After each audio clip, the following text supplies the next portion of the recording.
Hey, what's up? Silas here. In this video, I'm going to talk about why so many people seem to be so afraid of being wrong or perceived as bad. Now, these two terms, wrong and bad. If you're wrong at something, it does not mean you cannot correct what you did. It does not mean you had negative intentions. Even if you do something bad, it does not mean that did not come from a good place. It does not mean that you're automatically bad for the rest of your life.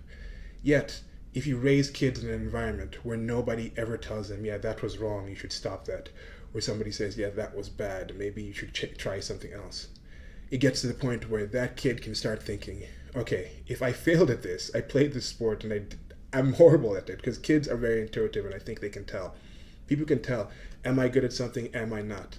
But if you can see that somebody else who has done something much better than you're both being considered to be good at that, then you start wondering, how horrible does something have to be for it to be bad?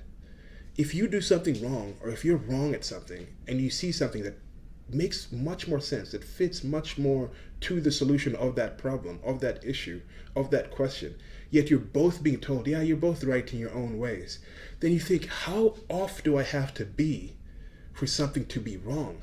And I think you can see that in this social atmosphere. For example, in the United States of America, if something is considered bad with some people, it's automatically, that's a Nazi, you're a Hitler, because that's the kind of evil they're considering. Any aspect that is not correct in their idea of life goes all the way to the extreme of Hitler.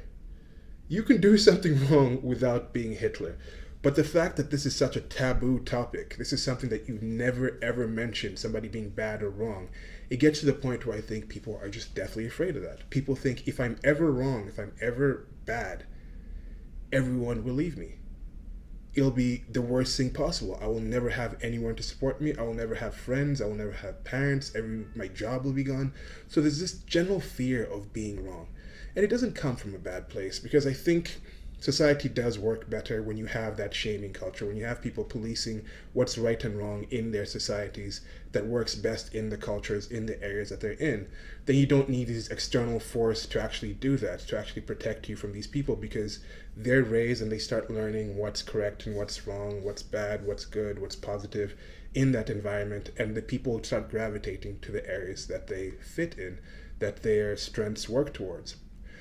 Now, I think a good example for this is, if you want to understand, I think this whole idea where people just cannot talk about these things, cannot talk about certain issues. The second you mention it, they just literally shaking and start getting triggered, and it actually does affect them in an in-depth value. I mean, some of them. I'll get to this through another video, because I think some of them also are just, I don't want to say shallow, but they're also just bad at feeling. Like, it would be horrible to them. It'd be horrible being considered bad at something. But yes, they are bad at actually feeling reality, actually dealing with reality.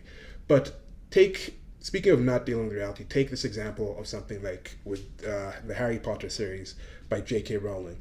And I think she's actually one of the people who's on that social justice whiner kind of side, and she gets to in political things and just comes up and reacts to things and gets on Twitter and gets her fan base up and riled up over these things.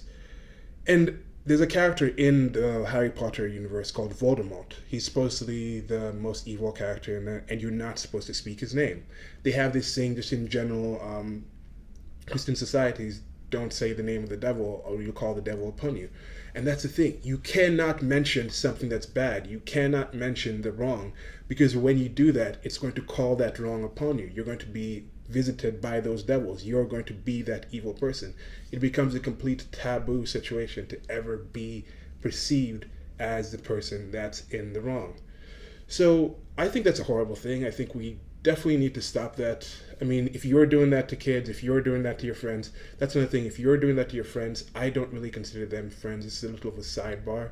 I've had some conversations with people where you talk about certain topics and they say, oh yeah, me and my friend have pretty much opposing ideas on a pretty basic topic, but we don't really discuss it, or I'm completely okay with it. And then I wonder, okay, if you're calling me a friend and you're calling that person a friend, yet this is a rather central topic and we agree on it and we discuss it, yet you don't agree with it, discuss it with that person, I feel, what kind of definition of friendship do you have? You know, somebody comes to my house and I make a really, if you make a really good meal and you're like, someone's like, oh, this is a great meal. It's one of the best meals I've ever had. And then the next day you go over to them, to their house, and they're just making maybe some Kraft macaroni and cheese, which is like a basic macaroni and cheese out of this package where you just put it in the pan, you boil it for a bit, you put this yellowish powder in there, and then he's like, oh, this is one of the best meals I've ever had. That would all of a sudden call into question what you think the person meant when they said the best meal you've ever had. And that's a similar thing to the whole good bad thing. If somebody failing at something is considered still good or still not considered wrong, and somebody being successful at it, it completely ruins what people think about what's good or bad. It just puts life as good and anything that's not appreciated by everybody in the place as the worst evil possible.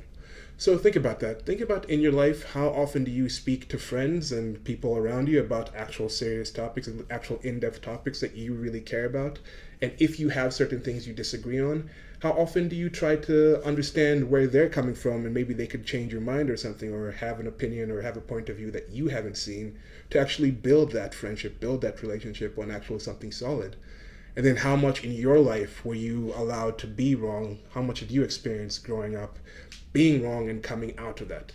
Being wrong and not being necessarily completely shunned. Doing something bad, feeling that bad feeling that you had with it, but recovering from that and thinking, okay, I'm never going to do that again because I don't want to do that because these people have still supported me through being bad.